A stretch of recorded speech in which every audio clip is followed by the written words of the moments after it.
যাদের সন্তান হয় না তাদেরকে অনেকেই বলে অমুক হুজুরের পানি পড়া, তাবিজ, ঝাড়ফুঁক ইত্যাদি দেয়। এ সম্পর্কে ইসলাম কি বলে?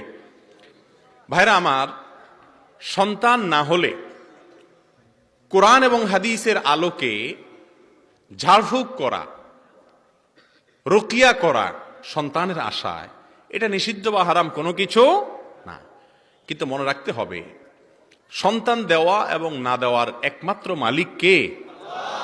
অতএব ঝাড়ফুঁক বা অন্য কোনো হুজুরের কাছে দোয়া চাওয়ার চাইতে গুরুত্বপূর্ণ এবং স্বয়ং কোরআন যে আমলের কথা শিক্ষা দিয়েছে তা হলো আল্লাহর কাছে দোয়া করা।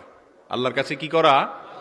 আমাদের দেশের অনেক ভাই বোনরা সন্তান না হলে, অথবা ছেলে হয় না শুধু মেয়ে হয়, মেয়ে হয় না শুধু ছেলে হয়, এগুলো ঘোচানোর জন্য অনেক মাজারে চলে যায় এবং মাজারে গিয়ে সন্তান চায়।